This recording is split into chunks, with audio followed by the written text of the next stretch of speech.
Before you turn off the video, let me tell you something that still makes me laugh and groan at the same time. For years, I had a pair of jeans sitting on the top shelf of my closet. You know the kind, the someday jeans. Every morning I'd see them, and instead of feeling inspired, I felt like I was being judged by a pair of denim. They didn't fit, they hadn't fit in ages, and honestly, just looking at them put me in a bad mood before breakfast. And the crazy part? That one silly pair of jeans set the tone for my whole day. So if you've ever felt weighed down by stuff you don't even use, you are not alone. And trust me, the little things I'm about to share can change that feeling almost overnight. And stick with me, because the last clutter category we'll talk about is the one that sneaks up on nearly everyone and yet gives the biggest sigh of relief when you finally let it go. Here's the thing nobody tells you. Most of the stress in your home isn't from dust or dirt. It's not even from what you can see at a glance. It's from the things you refuse to throw away.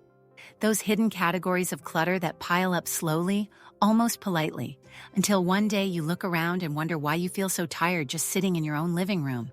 Where are you watching from? I'd love to know, because I bet no matter where we live, we all share the same little clutter traps that make us shake our heads. And before we dive too deep, a quick reminder: if you enjoy this kind of homemaking chat, go ahead and hit subscribe, because I've got a lot more coming your way. So let's talk closets, because that's usually where the hidden weight begins. Those someday clothes are sneaky. A jacket you swore you'd wear when you lost a few pounds, a dress you thought might come back in style, or that pair of jeans that could double as a tourniquet if you ever got stuck in the wilderness. We hang on to them because we think they motivate us, but honestly, they do the opposite. Every time you reach for something and brush past the things that don't fit, your brain does a little sigh of disappointment. And that adds up. You know what feels better? Opening your closet and only seeing clothes that fit your life today. It's like giving yourself permission to breathe again. Plus, donating those pieces means someone else can actually use them instead of letting them sulk in your closet. Now, once you've dealt with clothes, there's another sneaky culprit: broken or unusable things. And this is where it gets almost funny. I once had a lamp that didn't work, and instead of fixing it or tossing it, I let it sit in the corner for almost 2 years. 2 years. Every time I walked past it, it whispered, "You should fix me." And I'd whisper back, "I will, I promise." But the truth is, if something has been broken for more than a few months and it's not precious or valuable, it's just mental clutter in disguise. You don't even realize it, but your brain keeps a running to-do list, and that broken chair or toaster is written on it in big letters. One way to tackle this without guilt is to make yourself a little fix-it-within-30 days basket. Put the broken things there, and if you don't fix them by the end of the month, out they go. Trust me, it feels like lifting a weight off your shoulders when you finally release that pile. But here's the part most people miss. You don't need to declutter everything at once. You don't need a giant weekend project where you empty your house and feel overwhelmed. You just pick one category, one corner, one little drawer, and you deal with that. The quick wins add up faster than you think. It's like clearing out the first domino, and suddenly you get the energy to keep going. And while we're still warming up, let me drop a little teaser. One of the clutter categories later in this video is not just draining your energy, it could actually be putting your health at risk. And if you're like me, you'll probably laugh when you realize how long you've been holding on to those bottles and boxes. But before we get there, I want to go a little deeper into why we keep all this stuff. Because if you can understand that part, letting go becomes so much easier. Most of the time, we don't hold on to clutter because we like it. We hold on because of guilt. The clothes that don't fit represent who we used to be. The broken blender is money we once spent. The random trinket on the shelf is from a gift we didn't really want but feel bad discarding. All of those little objects carry stories. But here's the truth: the story doesn't live in the object. You don't need to keep the jeans to remember the younger version of yourself. You don't need to keep the broken lamp to honor the money you once spent. And you don't need to keep Aunt Martha's purple vase if it makes you roll your eyes every time you dust it. The memories stay with you, not with the clutter. And once you start to notice how much lighter your home feels without those daily guilt triggers, it's hard to stop. You'll walk past your closet and smile instead of sighing. You'll see the corner where the broken lamp used to sit, and suddenly that space feels open and calm. That's what we're aiming for here. A home that supports you instead of weighing you down. So let's keep moving, because the fast wins are where you really start to feel lighter. Clothes are a big one, broken things are another, but you know what sneaks up on everyone?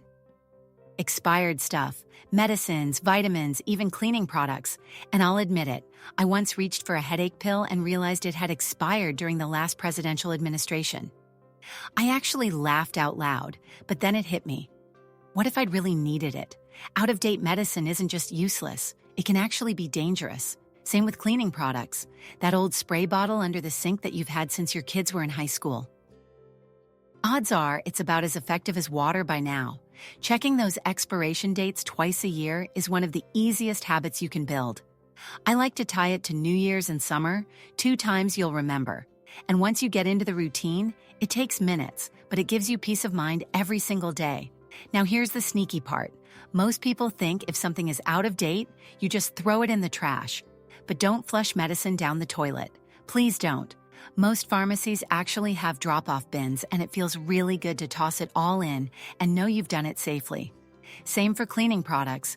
You can usually take them to a local disposal site if you've got a big pile. But let's be honest, most of us just have a few things, and the space you reclaim under the sink is worth the effort. And speaking of hidden piles, let's open the dreaded drawer. You know the one. Every house has it. The drawer of doom stuffed with random papers, expired coupons, instruction manuals for things you don't even own anymore, and probably at least one dead pen.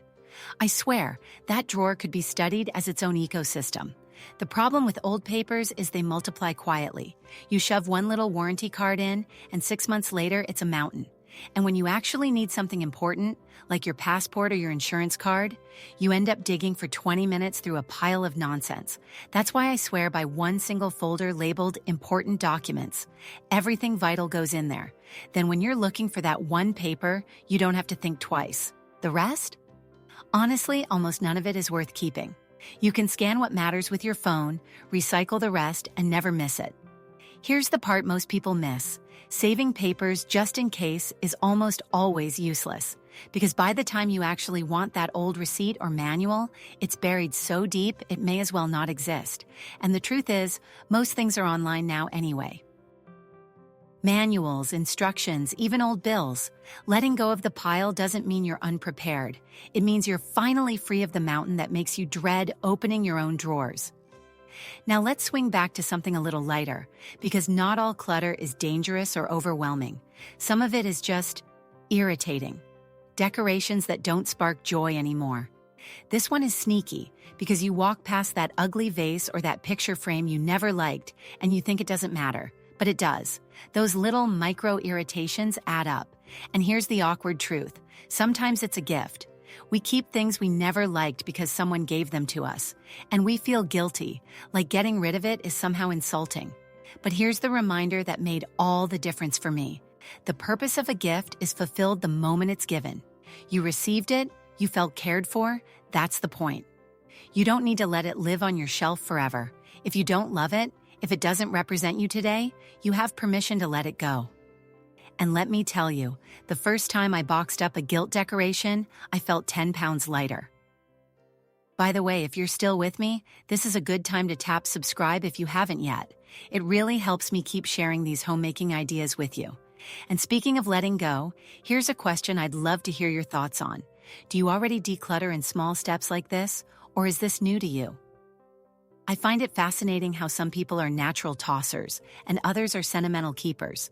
There's no wrong answer, but knowing yourself makes the process easier. Now here's a mini hook for you. Coming up next, we're diving into a category of clutter that is sneakier than all the rest.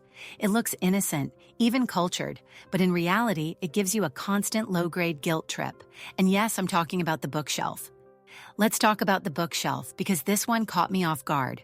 For years, I thought books weren't clutter. I mean, books are knowledge, right?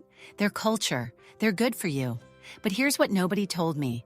Those stacks of unread books and old magazines can be one of the guiltiest clutter traps in the whole house. Every time you walk past them, it feels like homework. That novel you swore you'd get to, that cookbook you only opened once, those magazines that are now 4 years out of date. They're like little voices saying, "Why haven't you read me yet?" And that whisper adds stress you don't even notice until the shelf feels like a silent scolding. I used to have a giant stack of magazines by my armchair. Honestly, half of them still had their plastic wrappers on, and every time I saw them, instead of feeling cozy, I felt behind. That's when I realized keeping them didn't make me smarter. It just made me feel guilty. So I pulled out the few pages I actually liked, recipes, decorating tips, a funny article, and snapped photos of them with my phone. Suddenly the stack was gone, and the chair looked like a relaxing spot again. And the books? I kept only the ones I truly loved or knew I'd reread. The rest went to the library donation bin, and I felt like I'd set my brain free. But here's the part most people miss. Keeping books doesn't mean you're keeping the knowledge. Once you've read it, it's already inside you. And if you haven't read it in years, chances are you won't. That's okay. You can let someone else discover it. What you gain is the relief of not being stared down by your own shelves every time you walk through the room. And that brings me to another emotional category: decorations. Now I know we touched on the guilty gift earlier, but there's another side to it. Sometimes it's not guilt. Sometimes it's identity. You look around and realize your shelves are filled with things that represented you 20 years ago. Maybe that collection of rooster figurines felt charming back then, or the wall of old travel souvenirs used to feel adventurous. But today? Maybe they just feel like dust collectors, and when you really stop and look at them, you realize they don't represent who you are anymore. That's the beauty of decluttering. It's not just about cleaning your house, it's about aligning your home with who you are right now, not who you used to be. And speaking of identity, this one might sting a little. Old papers. We talked earlier about the drawer of doom, but sometimes it's not just drawers. It's whole boxes in the garage or attic filled with tax records from the 90s, warranties for appliances you don't even own anymore, and piles of greeting cards you've never looked at twice. Those boxes feel heavy, and not just physically. They sit there like little anchors. The trick is to remember that the important stuff, the truly important stuff, can fit in one slim folder. The rest? You can let go. You don't need to keep every receipt of your life to prove you've lived it. Here's a little funny aside. When I finally went through my important papers, I found a warranty card for a VCR. A VCR! I hadn't owned one in 20 years. That one went straight into the recycling with a little laugh, and the space I got back felt incredible. That's the secret. Decluttering isn't about losing things, it's about gaining breathing room. But let me give you a heads up. There's one clutter category that's almost universal. It's sitting in your kitchen right now, and I guarantee you've muttered under your breath about it before. And yes, it's the drawer of mystery utensils.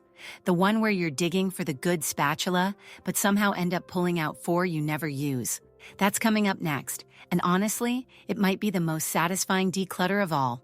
All right, let's head into the kitchen, because if there's one place clutter loves to hide, it's in those drawers and cabinets we open every single day.